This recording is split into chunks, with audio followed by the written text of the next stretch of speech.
I'm going to quickly walk you through an intuitive solve of a Rubik's Cube. Just to verify that I'm scrambled, I'm just going to be doing random turns. Random. Okay, we're nice and scrambled. Okay, so when I'm thinking about solving a Rubik's Cube intuitively, I'm still going to go through a method, an order, but it's not going to use any algorithms.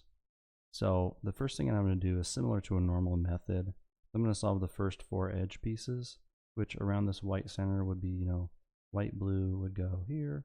There's the white blue edge piece right here. Match white with white, match blue with blue. Okay. If you've already solved cubes, you may be rolling your eyes right now. This is very simple, but the white and green, I'm gonna match green with green, and then match white with white. Oops, I'm drifting out there. Match white with white, and then to solve the orange and white one here, I'm gonna match orange with orange, and then match white with white. Again, I'm not trying to give you a tutorial. I'm just trying to show you what the thought process is. And then the last one is fortunately easy. Match red with red, match white with white. Sometimes, let's see, I'm just gonna try to make a bad situation like this. Sometimes you might not be able to match right away. You might have to bring match with red, which breaks this blue one. Bring red down, bring the blue one back down that I just broke on accident. Or not really on accident, on purpose, but you have to restore it sometimes. Okay, I've solved 4 edge pieces. We call this the cross. Okay. Now I'm going to start putting in corner pieces. I'm going to put in three corner pieces, very specifically. So you can kind of hold the white side on the left. This is kind of an easy way to do it. You can find a corner with white on it on the opposite right side, like this one, white, orange, green. You can put it kind of across from where it goes. And, you can try to put it in. That didn't work. You can see it's oriented wrong. I can take it out. Put it in again like this. You can use your intuition to say which direction, like with the white, red, blue, if I turn it in, across from the white, red, blue spot, I turn it like this, it'll go right in without messing anything up. If you mess around with this for a bit, you can figure it out. Okay, here's the last one over here. That's white, green, red. I'm going to align it up with this way. This is where it goes. And I kind of know just from doing it a lot that you can turn in like that. It's not an algorithm, it's just you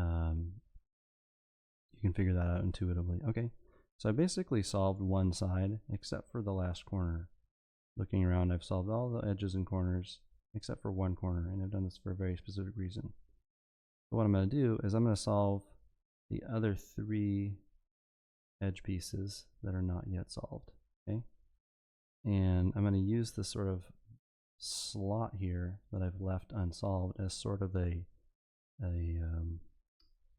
sort of dirty spot that I can trade pieces out like that. I can trade pieces out like that. I can do this, bring this up, and swap it out with stuff on the top, and it doesn't mess up all the stuff that I've done so far. That makes sense. So I'm going to find, thinking of yellow's the top. I know that all the ones that are going to be in this middle level are not yellow, right? So I'm going to look on the top for a non-yellow edge. Here's one.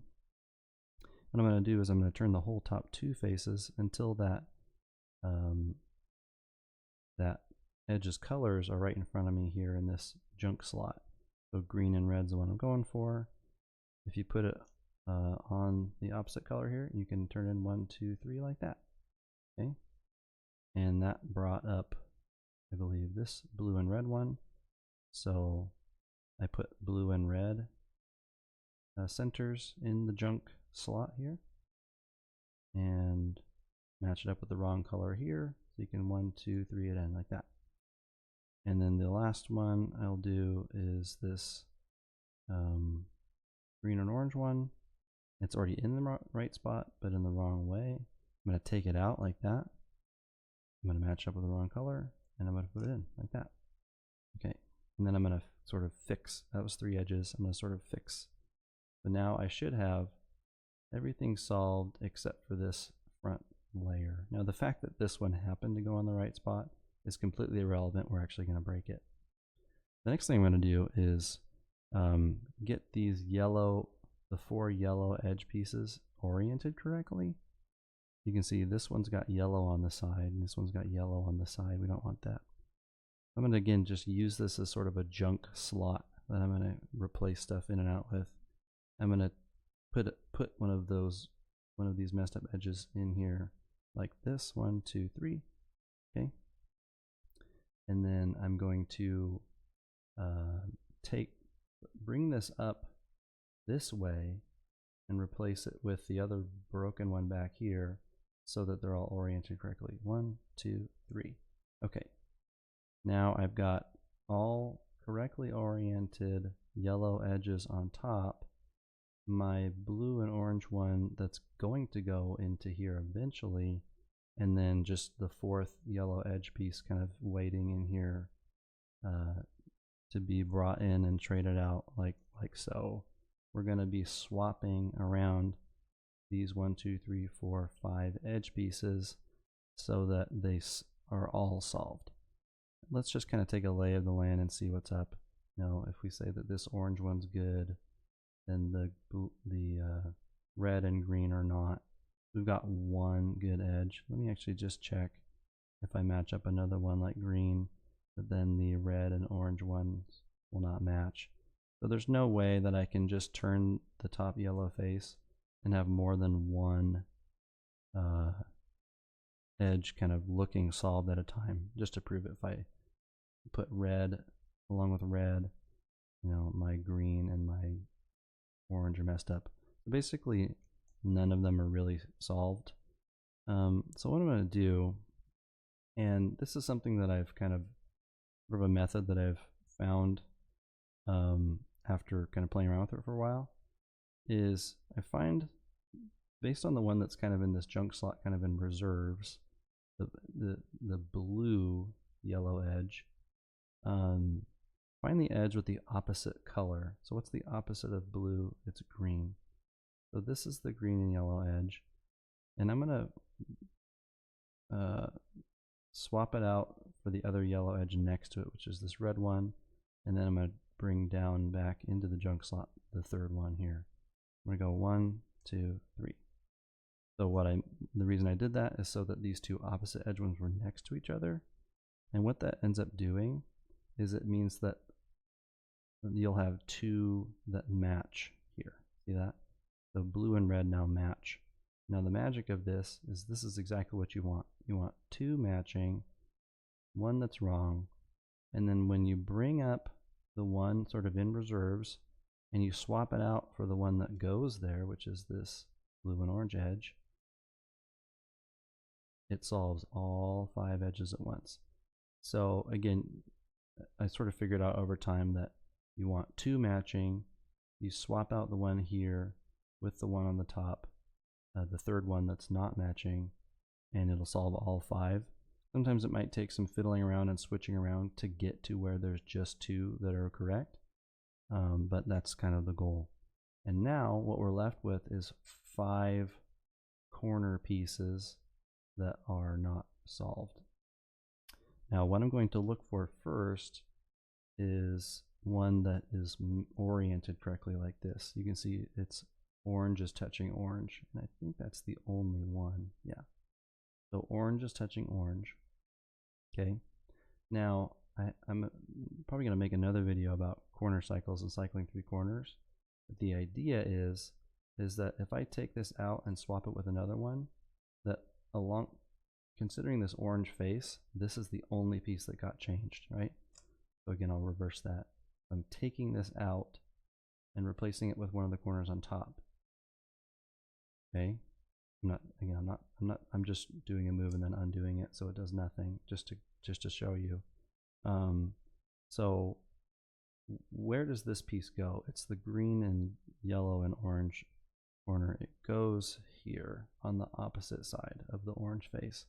So when you take it out like this, and you've only disrupted this one corner, you can turn that orange face so that when you bring this back down and reverse the first 3 moves that you did, it'll put it in the right spot. And then I just undo the double move I did to bring that corner over. And that solved this one corner. And it didn't mess up anything else. It rearranged the other corner pieces that I have, but I actually want that. Because now I have another one that's oriented correctly. And kind of in a similar situation, it goes in the opposite corner slot. And again, something that I kind of know from doing this several times is that when a corner is simply spun wrong, like this one, it's in the wrong spot, that's the corner I want to use to replace it with the one I want to fix. Because I don't want just a misoriented corner that's in the right spot. That's bad. So I'm going to take this one out. And this is the only corner on now the blue face that got affected. I'm going to swap it with the one across from it. And I'm going to undo the first 3 moves I did, which puts that corner in its spot. And then undo the double move I did to bring that corner slot over on blue. Okay. Now I've just got 3 more left. Now this is magical. You can fix all 3 at once because this cycling move that I'm doing, this sort of taking it out, replacing it, and undoing, it cycles around 3 corners. So again, I'm going to use this one that's oriented correctly, this red. And what I'm going to make sure that I do is that when I'm putting a corner in to replace this one, that I'm putting this blue, yellow, red corner piece into here to take out this green, red, yellow piece. And that piece is this one that's above it. And so what you have to do is find a move that inserts this piece into here while only messing this one up. So I'm not going to explain it, but it goes like this. I'm going to put it in the back like this, which doesn't affect these two. I did sort of a 2-turn move setup. Bring this over here. I'm going to undo that at the end. Up, bring it in, down. See, that brings the correct corner into here. And I'm going to intercept with the slot that first corner I was talking about goes in. Up, double turn, down. That was that 3-turn move that I did to take it out. You can see that it puts the correct corner in here. And then undo the move I did to bring that corner over here. And then undo my 2-turn setup move that I did to set up the thing. And that solves the last 3 corners all at once. I just solved a Rubik's Cube with 0 algorithms. There you go. Let me know what you think.